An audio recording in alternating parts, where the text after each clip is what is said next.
Olha o que restou da panela. Ó, a linguiça tá aqui, ó. Meus amigos pediram pra mim postar o que eu tava fazendo na panela. Eu estava fazendo linguiça. Essa é a panela, ó. Ó, ela explodiu, ela pegou fogo sozinha. Ó, deixa eu mostrar pra vocês, ó. Tá vendo como que ela ficou? Ó, ela pegou fogo sozinha enquanto eu tava ocupada. Essa é a panela. Ó, não é arroz doce que eu tava fazendo, não. Era linguiça, que eu amo linguiça assada. Aí a panela é essa. Aqui. A linguiça tá aqui. Ó.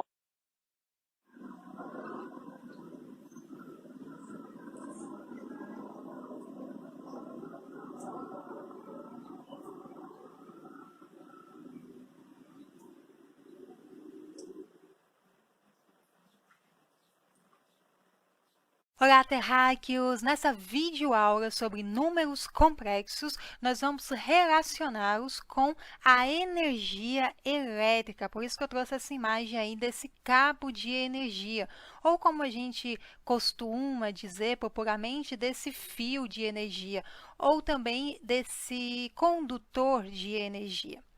Bom, a corrente elétrica que passa aí por esse condutor é simplesmente o deslocamento de cargas elétricas no interior desse fio, desse cabo, desse condutor, quando existe uma diferença de potencial entre as suas extremidades, o tal do polo positivo e o polo negativo.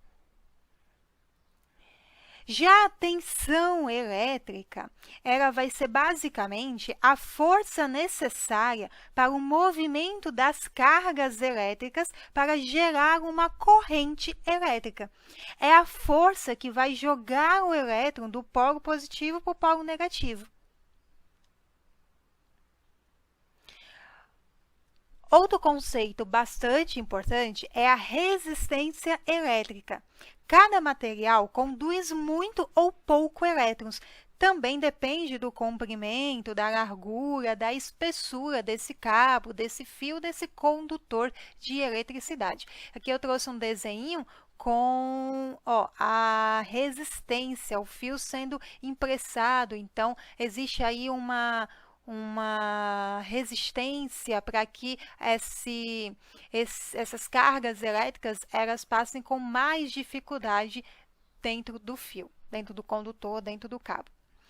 Bom, a tensão dada em volts, ela pode ser calculada através do produto da resistência em ohm vezes a corrente elétrica dado em amperes. Então, vocês estão vendo aqui, ó, o bonequinho verde tentando passar dentro do fio condutor de eletricidade. Esse bonequinho verde aqui faz parte da corrente em amperes, e aí ele está sendo exprimido, esmagado pela resistência elétrica, como o próprio nome está dizendo. Ela tenta resistir, ela tenta fazer com que aquela corrente não passe. E a tensão ela é dada por esse produto da resistência e da corrente, porque vai ser justamente a força que vai ser necessária para fazer aquele movimento, para poder empurrar as cargas ao longo do fio, para que elas se conduzam com menos dificuldade ao longo do fio, já que tem uma resistência aqui. E aí essa quantidade de tensão ela vai depender da resistência, da força que está tendo para que a corrente elétrica se desloque ao longo do condutor de energia. Falando de forma bem a grosso modo, tá, gente? Porque eu sou uma simples professora de matemática e não tenho conhecimentos aprofundados sobre engenharia elétrica e, enfim, física, essas partes aí da área. Bom, a energia elétrica, portanto, ela está totalmente envolvida nesses conceitos de tensão elétrica, de resistência elétrica, de corrente elétrica, tá?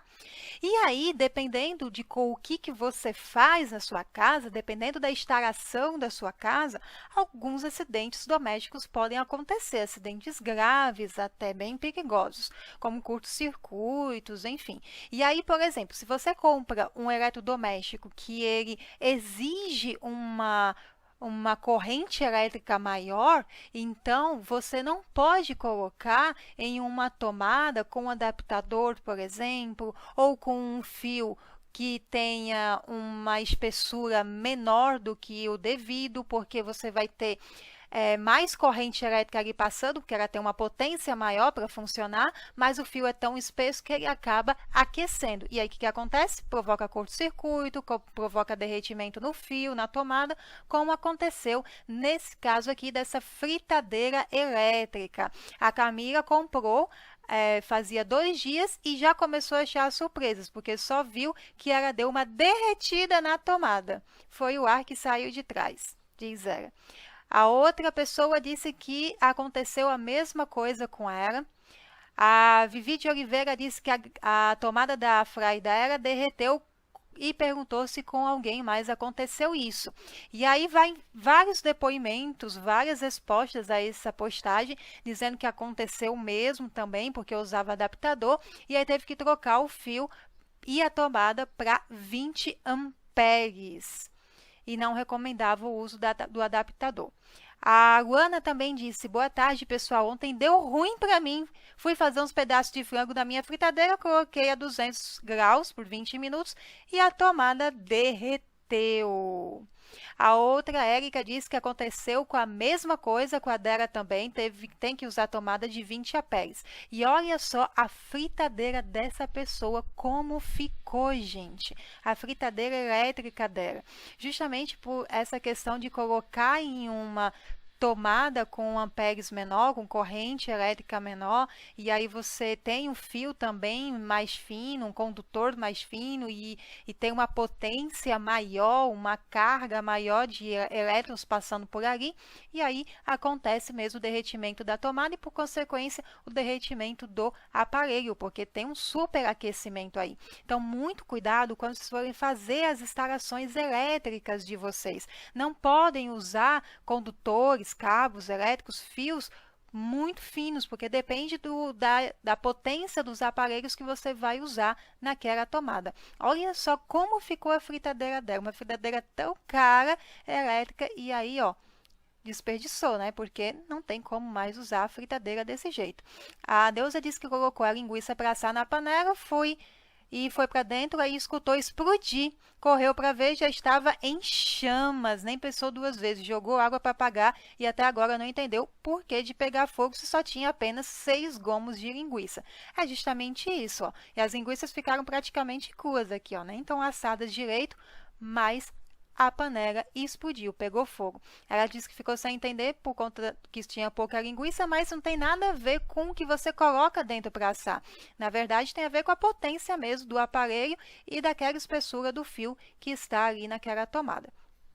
Existem, inclusive, normas regulamentadas pela NBR, da ABNT, Associação Brasileira de Normas Técnicas, que diz exatamente qual é a largura, qual é a espessura do fio condutor, e, dependendo de cada espessura, ele tem um limite que ele suporta de corrente elétrica, de amperes. Então, por exemplo, um fio de 2,5 milímetros quadrados, ele só vai suportar no máximo 21 amperes. E aí, se você for colocar um aparelho que tem uma potência maior, o que vai acontecer? Vai ter aquecimento, vai explodir, vai dar curto-circuito, vai derreter, tá? Bom, a gente viu que a tensão, né, aquela força que é exercida para que o elétron passe, que a carga elétrica passe pelo fio condutor, é dado pela corrente vezes a resistência. Então, se a gente for isolar a corrente, saber só como calcula o valor da corrente elétrica, a gente vai chegar a essa formulazinha aqui. Corrente elétrica igual a tensão sobre resistência. A corrente, gente, ela é dada por I. Então, esse Izinho aqui representa a corrente elétrica, dada em amperes. A tensão ela é dada por tesão. e a unidade de medida é em volts. E a resistência é dada por Rzão, a unidade de medidas é em ohm, aquela letra gregazinha. Agora, eu vou apresentar para vocês mais um outro conceito bastante presente na engenharia elétrica, na física, que é a impedância. A impedância, eu acho que vocês já conseguem imaginar mais ou menos o que é por essa animaçãozinha aí que eu estou trazendo para vocês. É tudo que vai se opor à passagem de corrente elétrica. Então, veja que a gente tem aqui, ó, uma tensão, certo? Tentando fazer uma força, empurrar os elétrons, as cargas elétricas, para que eles se conduzam ao longo do fio condutor. Mas existe aqui, do lado oposto, a impedância. E ela vai justamente se opor a essa passagem, essa condução das cargas elétricas. E ela é composta pelo conjunto das resistências. Lembra da resistência lá que estava esmagando o fio, dificultando a passagem dos elétrons? Então, ela é composta pelas resistências e também pelas reatâncias. A resistência, ela é a redução da passagem de corrente devido ao material e formato do componente. Então, se você tem um fio condutor com um material específico, esse material ele pode facilitar, ele pode conduzir mais corrente elétrica ou pode conduzir menos corrente elétrica. Então, cada material ele tem aí essa dificuldade ou essa facilidade na passagem da corrente. Além do tipo de material, o formato do fio condutor também, porque um fio com uma espessura mais fina, obviamente, vai passar menos elétrons por ali do que um fio com uma espessura mais grossa. Já a reatância é a redução da passagem de corrente devido aos campos elétricos e magnéticos que se opõem às mudanças da corrente elétrica ou da tensão. A impedância, já que ela é o conjunto das reatâncias e das resistências, ela é dada por essa soma aqui. A impedância, ela é representada por esse Zzão, ela é igual ao Rzão das resistências, mais as reatâncias representado por esse Xzão. Ou, uma outra representação é Zzão, que é a impedância, igual a raiz quadrada de Rzão ao quadrado mais Xzão ao quadrado. Vocês vão entender como é que representa esse número aqui, essa impedância, dessa forma aqui com raiz quadrada, mais para frente, quando a gente estiver vendo mais profundamente, de forma matemática, mesmo os números complexos. Mas, por enquanto, eu só quero que vocês entendam. Esse Rzão aqui representa a oposição pura do fluxo da corrente. É a própria resistência para que os elétrons tenham uma maior dificuldade para passar no fio condutor de eletricidade. É que nem igual aquele homenzinho lá que a gente viu verde, tentando amassar o fio, tentando lá enforcar o fio, deixar ele mais fininho para que os elétrons tenham mais dificuldade de passar, ok? Mas já esse X aqui, ele representa a posição imaginária. Como assim a posição imaginária? A posição imaginária do fluxo da corrente elétrica, por quê? Porque ela é dada pelo campo elétrico e pelo campo magnético. E o campo magnético, ele não é visível. A gente não consegue ver o campo magnético ou o campo elétrico, é totalmente invisível para a gente, para nós seres humanos. Então, a gente chama de uma oposição imaginária.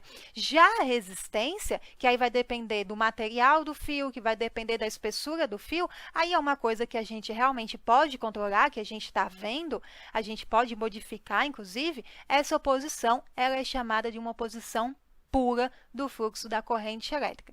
Então, nós temos aqui nesse número, eu chamo de número, mas a impedância era composta por duas partes, a parte pura e a parte imaginária, que a gente não está vendo. E esse Jzinho aí, ele representa um número imaginário, justamente para que a gente diferencie a parte pura da parte imaginária da impedância. Então, como esse X aqui, que representa a reatância, que é o campo magnético e elétrico, então, ou seja, ele vai representar a oposição imaginária da corrente, para que seja identificado que esse número aqui, já que não vai ser sempre um xão, vai ser um número. Então, a impedância vai ter um número, vou colocar aqui, por exemplo, será 12, mais outro número, vou colocar aqui 10. Como é que a gente sabe que um número é a reatância e outro número é a resistência?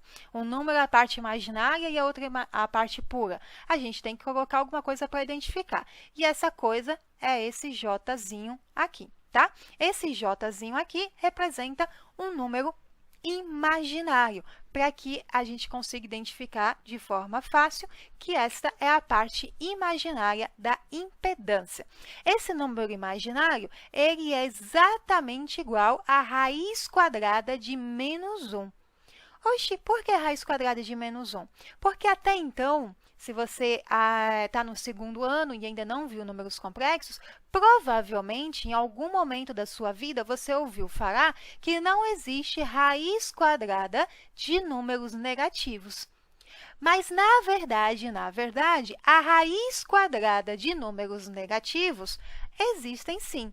Se a gente quisesse, por exemplo, saber a raiz quadrada de menos 4, isso é a mesma coisa da raiz quadrada de 4 vezes menos 1, certo? E isso é a mesma coisa da raiz quadrada de 4 vezes a raiz quadrada de menos 1.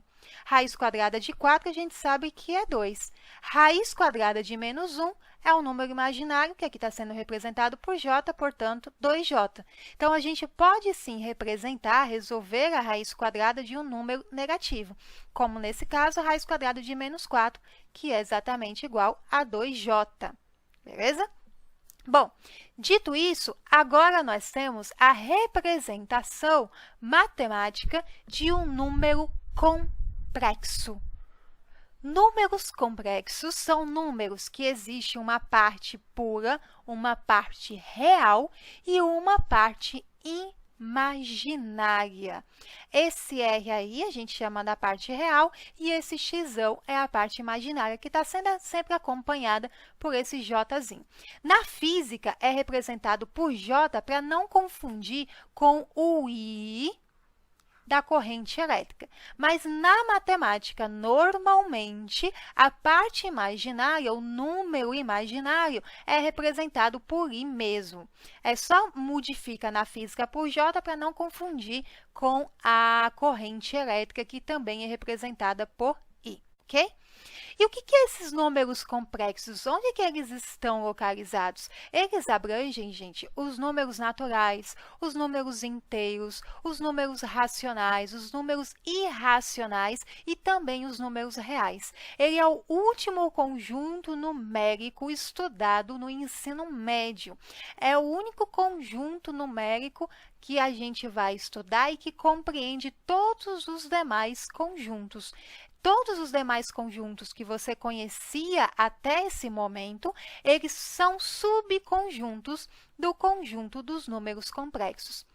Então, quer dizer que o número natural também é um número complexo? Sim, um número natural, por exemplo, o 2, o 5, o próprio 0. Todos esses números, eles também são, sim, chamados de números complexos. Você já sabe que o I é igual à raiz quadrada de menos 1. Mas e se tiver um I ao quadrado, um I ao cubo, um I elevado a 23? Como é que eu transformo isso? Como é que eu resolvo isso? Bom, I é igual à raiz quadrada de menos 1, beleza? I ao quadrado é a mesma coisa de I vezes I, ou seja, raiz quadrada de menos 1 vezes raiz quadrada de menos 1, que é igual a menos 1. I ao cubo vai ser I vezes I ao quadrado. Lembra da propriedade das potências de mesma base? Produto de potência de mesma base conserva a base e soma-se os expoentes. 1 mais 2 igual a 3. Então, I ao cubo é igual a I vezes I ao quadrado. I, você já sabe que é raiz quadrada de menos 1, então vai substituir o I pela raiz quadrada de menos 1. I ao quadrado, você já sabe aqui em cima que é igual a menos 1. Então, raiz quadrada de menos 1 vai ser multiplicada por menos 1, que vai dar menos raiz quadrada de menos 1. Ora, raiz quadrada de menos 1 é I. Portanto, I ao cubo é a mesma coisa de menos I. E I à quarta? I à quarta é I vezes I ao cubo. I, você sabe quanto é? i ao cubo, aqui em cima você já viu que é menos i. I vezes menos i dá menos i ao quadrado. I ao quadrado, você viu aqui em cima que é igual a menos 1. Então, vai ficar menos 1, que vai dar 1 positivo. E a quinta? I a quinta é igual a i vezes i à quarta. I à quarta, você já viu que é igual a 1. Portanto, 1 vezes i, que vai dar o próprio i. I à sexta, i vezes i à quinta. I à quinta é igual a i, portanto, i vezes i, que é i ao quadrado, que é igual a menos 1.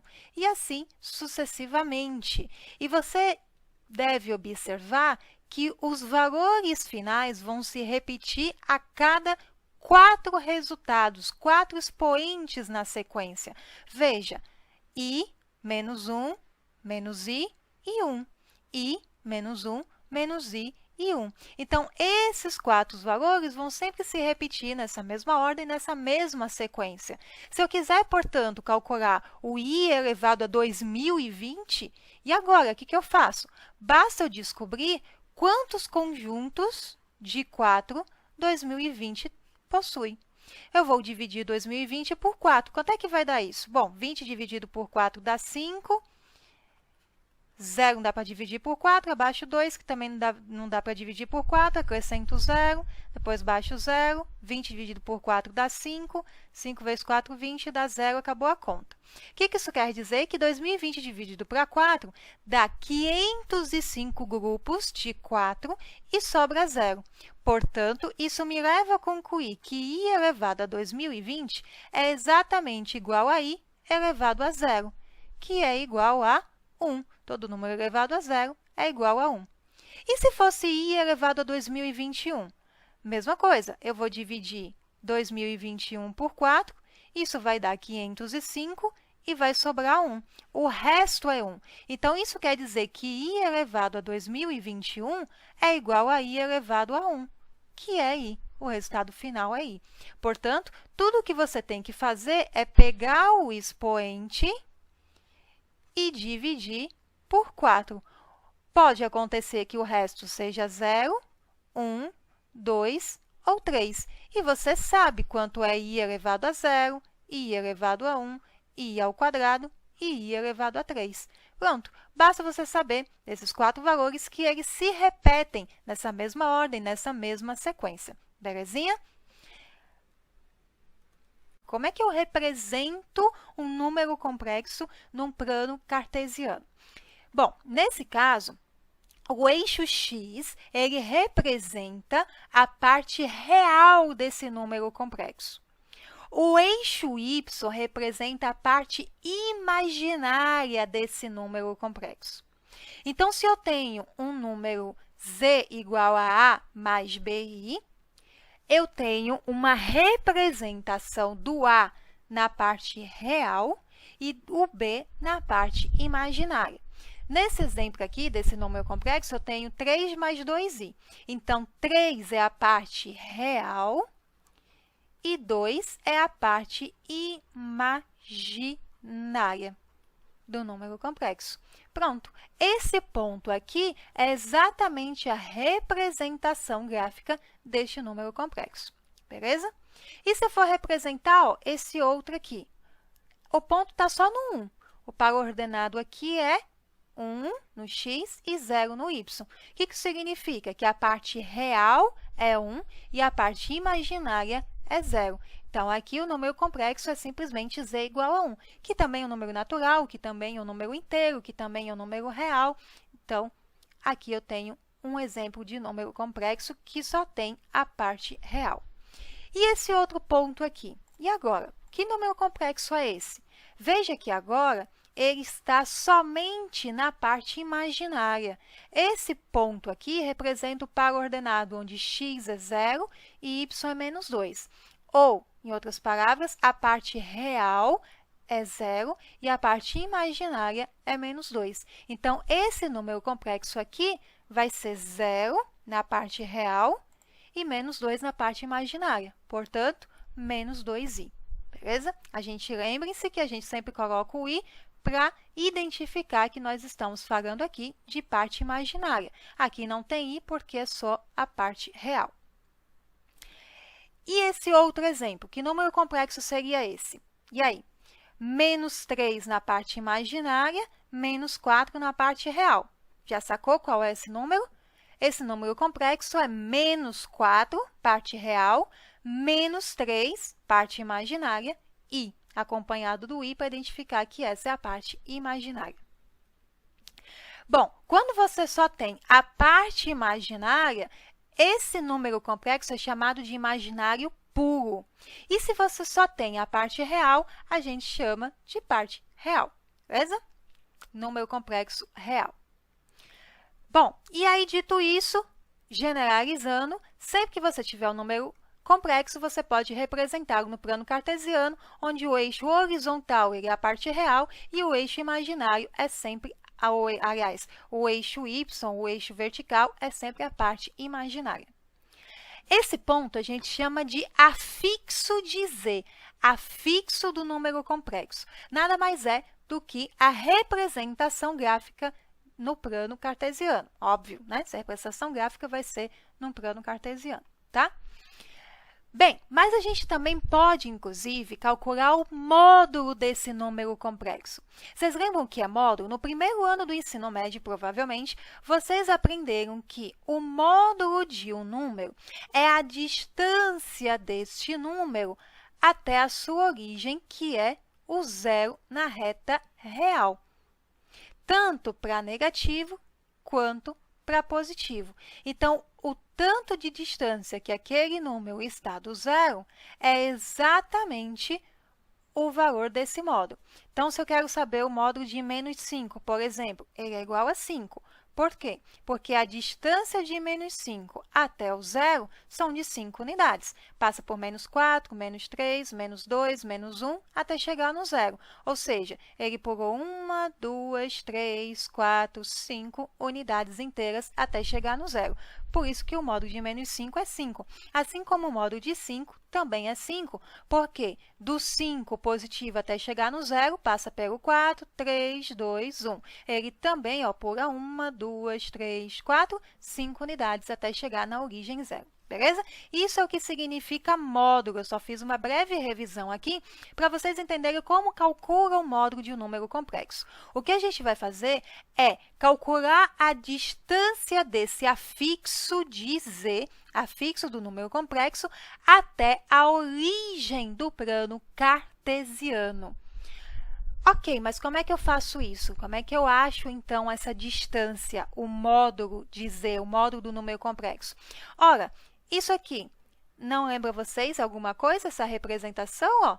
Isso é um triângulo retângulo. E no triângulo retângulo vale sempre teorema de Pitágoras. Quadrado da hipotenusa igual a soma dos quadrados dos catetos. Portanto, a hipotenusa aqui, que é justamente o módulo do número complexo, ou seja, a distância do afixo até a origem, ao quadrado, é exatamente igual à soma deste cateto, que de 0 até aqui é igual a b, e de 0 até aqui é igual a a, todos dois ao quadrado, ok? Bom, então, como é que eu tiro o quadrado de alguma coisa? Eu quero saber só o valor do módulo de z, só que ele está ao quadrado. Vai passar para o outro lado, raiz quadrada. Portanto, o módulo de um número complexo é exatamente a raiz quadrada da parte real ao quadrado mais a parte imaginária ao quadrado. Então, nós temos aqui uma representação de como encontrar o módulo de um número complexo, tá? Ó, z é igual a raiz quadrada de r ao quadrado mais x ao quadrado. Aqui eu trouxe essa imagem porque é o modo como se calcula a impedância total de um circuito elétrico. Veja aqui, ó, calcule a impedância com resistências e reatâncias em séries. Não é possível simplesmente somar os dois valores, as resistências e as reatâncias, pois eles estão defasados. Isso significa que, embora mudem ao longo do tempo como parte do circuito, do ciclo elétrico, os dois atingem seus picos em momentos diferentes. Felizmente, se todos os componentes estiverem ligados em série, por exemplo, todos em somente uma linha, pode-se usar a fórmula. Esse módulo do número complexo, gente, é exatamente a fórmula que lá na física, na engenharia elétrica, se usa para calcular a impedância total de um circuito. Interessante, né? Se a gente tem, por exemplo, esse número complexo, z igual a 1 mais raiz quadrada de 3 vezes j. E aí, como é que calcula o módulo desse número?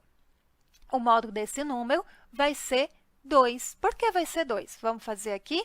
Ora, raiz quadrada da parte real. Quem é a parte real? 1. 1 ao quadrado. Mais parte imaginária. Quem é a parte imaginária? Raiz quadrada de 3 ao quadrado. 1 ao quadrado é 1.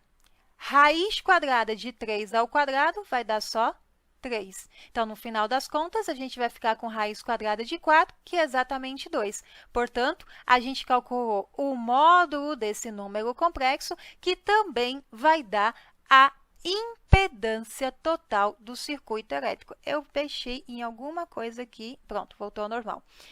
E agora, ó, 2 amperes é exatamente o valor da impedância do circuito elétrico, que tem esse valor aqui, mas também a gente pode calcular dizendo que é o módulo desse número complexo. Dito isso, nós temos também a forma trigonométrica de um número complexo. Então, nós vimos até o momento a forma do número complexo, normal, como ele é identificado, como ele é escrito. Depois, a sua forma gráfica, como representar ele de forma gráfica. E também nós vimos como extrair o módulo dele. Mas e agora? E a forma trigonométrica desse número complexo? Como é que ele vai ser? Bom, não é muito difícil, não.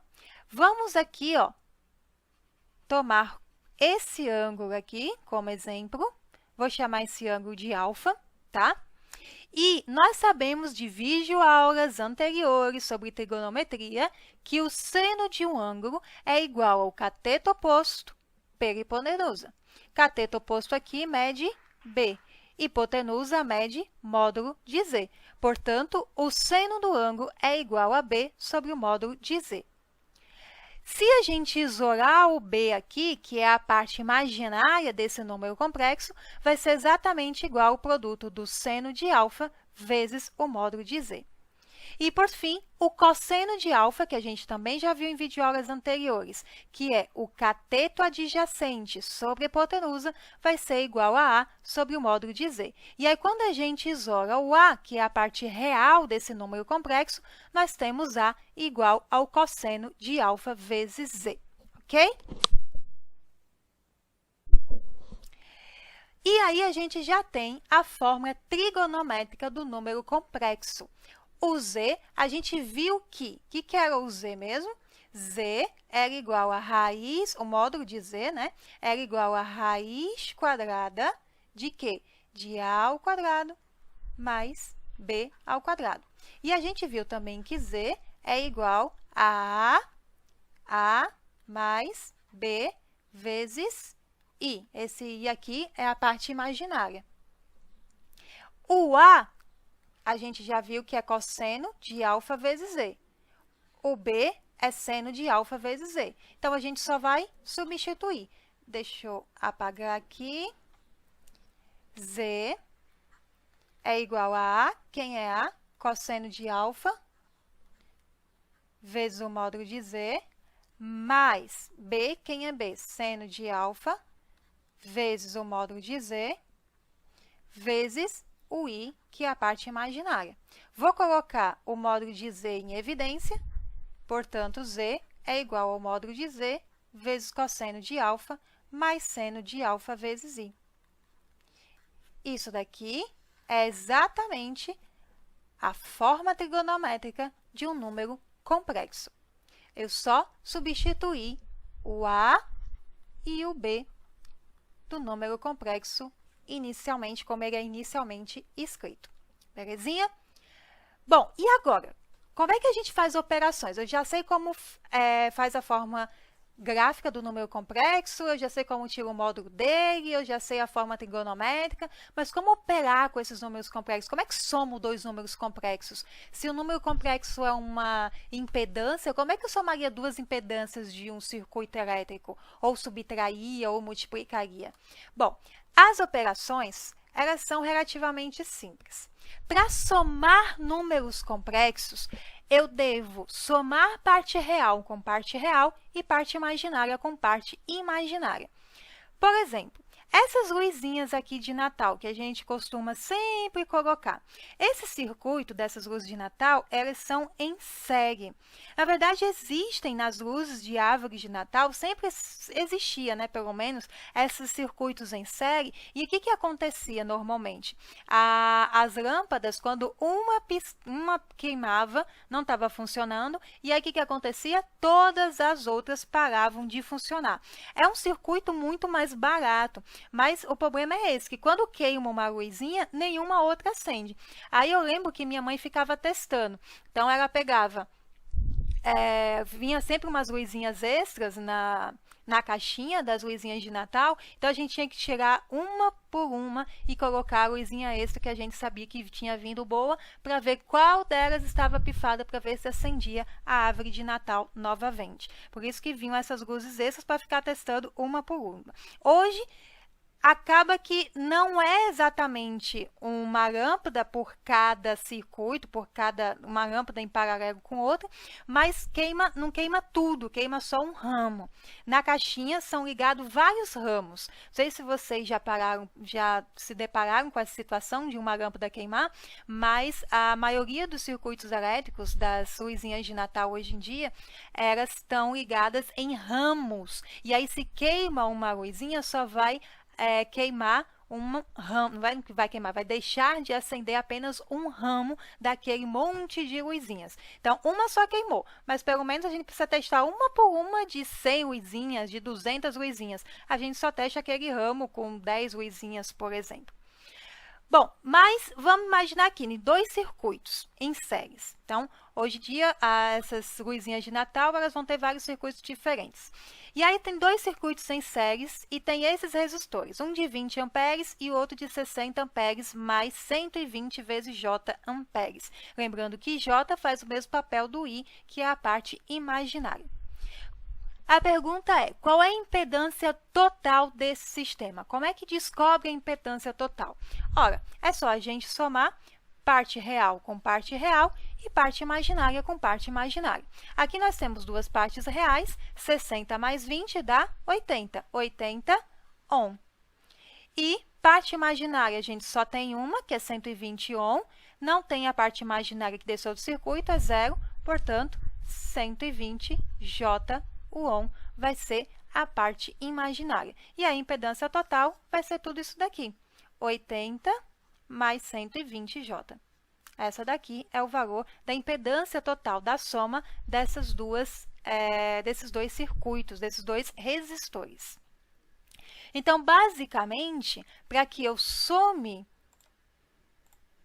dois resistores, que estão aqui representados com números complexos, basta eu somar parte real com parte real e parte imaginária com parte imaginária, lembrando que a parte imaginária sempre vai ter esse Jzinho ou um Izinho para representar, para nos fazer compreender que aquilo ali é a parte imaginária, tá? E aqui eu trouxe para vocês, ó, para não ficar só nas minhas palavras leigas, que o pisca-pisca de LED é constituído por dois ramos de 14 LEDs cada, ligados em série. Isso quer dizer que basta queimar uma LED ou um resistor, limitador de corrente, que o ramo todo fica apagado. Ou seja, apagam-se as 14 LEDs, não apagam as 28, por exemplo. Bom, e aí, dito isso, se eu tenho outro exemplo aqui, 60 mais 120i, mais 10 mais 30i. Como é que eu faço para somar esses dois? De novo, parte real com parte real, 60 mais 10, 70. Parte imaginária com parte imaginária, 120 mais 30, 150i. ok? Para subtrair, a mesma bodega. Parte real menos parte real, parte imaginária menos parte imaginária. 60 menos 10, 50, menos 120 com menos 30 dá menos 150 e... E se eu quero multiplicar dois números complexos, como é que eu faço? O famoso chuveirinho, a propriedade distributiva. Esse 6 vai multiplicar o 5 e o 2i, esse menos 3i vai multiplicar o 5 e o 2i. E olha só a importância de você saber lá no iniciozinho da nossa aula de números complexos sobre os expoentes da parte imaginária. Porque aqui, quando a gente multiplicar 3i com 2i, vai dar i ao quadrado. Na verdade, vai dar menos 6i ao quadrado, né? Mas eu quero chamar a atenção para esse i ao quadrado. Você lembra ainda o que significa i ao quadrado? Quanto é que vale esse i ao quadrado? Bom, então vamos fazer aqui enquanto você fica pensando. Aqui vai dar 6 vezes 5, 30. 6 vezes 2i, 6 vezes 2, 12i. Depois, menos 3i vezes 5, vai dar menos 15i. Menos 3i vezes 5, e menos por mais menos, 3 vezes 2, 6, i vezes i ao quadrado. E agora, como é que a gente vai fazer isso? Ora, parte imaginária com parte imaginária, parte real com parte real. Parte real aqui a gente só tem um 30. Porém, entretanto, todavia, i ao quadrado é igual a i vezes i, que é igual a raiz quadrada de menos 1 vezes raiz quadrada de menos 1. Ou raiz quadrada de menos 1 ao quadrado. E isso aqui vai dar simplesmente quanto? Menos 1. Portanto, i ao quadrado é igual a menos 1. Se eu substituo esse i ao quadrado por menos 1, o que vai acontecer? Eu vou ter aqui menos 6 vezes menos 1. E quanto é que vai dar isso? Vai dar 6. Então, vai acabar que no final eu vou ter uma outra parte real, que vai somar com esse 30 aqui. Então, o que eu tenho no final das contas? 30 mais 6 e 12i menos 15i, que dá 3i, negativo. E aí vai ficar 30 mais 6, que dá 36, menos 3i. Pronto. Isso daqui é o resultado do produto desses dois números complexos. Esse número complexo, zzinho, e esse outro número complexo que eu vou chamar de wzinho. Beleza? Um exemplo prático para vocês entenderem onde é que vocês podem aplicar essas operações de números complexos. A pergunta é, qual tensão, lembra o que é tensão? De uma fonte que alimenta uma carga de impedância de 10 mais 10J e fornece uma corrente elétrica de 11 menos 11J. Eita, professora, complicou tudo. Vamos fazer que nem Jack Stripador, vamos por partes. A gente viu que a tensão de uma corrente elétrica é dado pela resistência vezes a corrente. Lembram disso? O que é tensão? É a força que é exercida naquela carga elétrica para poder conduzir as cargas dentro do fio. Só que essa tensão, essa força, vai depender da resistência elétrica, ou seja, lembra do homenzinho verde amarrando o fio lá, tentando exprimir o fio, deixar mais fininho para ter dificuldade da carga passar? E a corrente é todos aqueles elétrons, aquelas cargas ali passando pela corrente, saindo polo positivo para negativo, enfim. Então, a tensão é dada por essa formulazinha que a gente já viu. E a resistência a gente já tem, que é 10 mais 10J, é dado aqui, ó, alimenta uma carga de impedância. Lembra que impedância era o conjunto das reatâncias com as resistências e tudo mais? Então, isso tudo é a resistência. E a corrente elétrica também é dada aqui, que é 11 menos 11J. Lembrando que esse Jzinho aqui, ele representa o número complexo. Está em J por quê? Porque para não confundir com esse izinho de corrente elétrica, tá? Bom, e aí, ó, multiplicação. Só multiplicar os dois e eu já tenho a tensão dessa fonte, que nesse caso vai dar 220 volts. Só aplicar a propriedade distributiva, o famoso chuveirinho, que você vai encontrar 220 volts. Então, veja como os números complexos estão intimamente ligados à energia, à engenharia elétrica. Quem faz curso de eletrotécnica, por exemplo, vê muito números complexos, usa muito na parte técnica mesmo da elétrica. E para dividir, finalmente para dividir números complexos, como é que eu faço para dividir números complexos? Aí fica só um pouquinho mais trabalhoso, porque a gente tem que trabalhar com conjugado. Eu não sei se vocês lembram, mas no ensino fundamental vocês devem ter aprendido a racionalizar denominadores. Se a gente tem, por exemplo, uma fração cujo denominador é uma raiz, como é que a gente faz para racionalizar? Vocês lembram?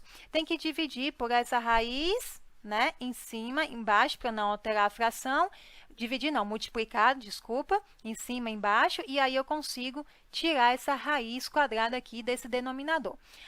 O processo para dividir dois números complexos é um pouco semelhante. A gente vai trabalhar com o conjugado do número complexo. O que seria o conjugado de um número complexo? Seria o próprio número complexo, porém, com a parte imaginária, o sinal vai estar invertido. Nesse caso aqui, o número complexo é A mais BI. Então, a parte conjugada dele vai ser A menos BI. O conjugado do número complexo é a parte imaginária com o sinal contrário. Beleza? Só isso. E por que só isso? Porque quando a gente multiplicar um número complexo pelo seu conjugado, a gente vai ter aqui um número real. E qual é a ideia? É tirar o número complexo do denominador. Se a gente quer dividir dois números complexos, significa que eu tenho um número complexo no denominador. Então, para tirar o número complexo desse denominador, eu tenho que multiplicar pelo conjugado desse número complexo. Beleza? E aí eu fico só com uma parte real. Então, essa é a ideia. Para dividir dois números complexos, deve-se multiplicar dividendo e divisor, ou numerador e denominador, mesma coisa, pelo conjugado do número complexo que está no denominador, ou no divisor. Por exemplo, 3 mais i dividido por menos 2 mais 4i. Quem é que está no denominador dessa fração? Menos 2 mais 4i. Qual é o conjugado desse número complexo? Menos 2 menos 4i. Então, eu tenho que multiplicar por isso aqui para tirar esse número complexo do denominador. Óbvio, eu não posso só multiplicar o denominador, eu tenho que multiplicar a parte de cima também. Por quê? Porque a parte de cima, se eu não multiplicar, eu vou alterar o resultado aqui, vou alterar essa fração. Beleza? Eu tenho que multiplicar pelo mesmo valor em cima e embaixo, numerador e denominador. E aí, quando eu faço isso, eu consigo fazer a divisão desses números complexos. Vamos ver como é que fica?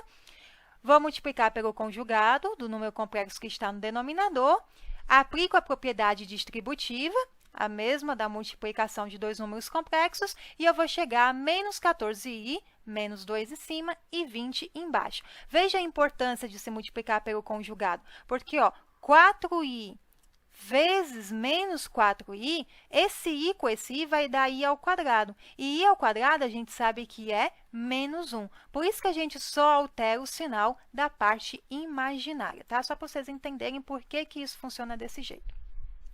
E aí, ó, eu posso simplificar. Lembrem-se que esse 20 está tanto embaixo do 14i quanto do 2. Então, vai ficar menos 14i dividido por 20, menos 2 dividido por 20. E eu posso simplificar. 14 e 20 eu posso dividir por 2, em cima e embaixo.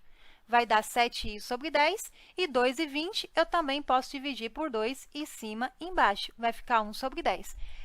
Esse aqui é o resultado da divisão desses dois números complexos iniciais.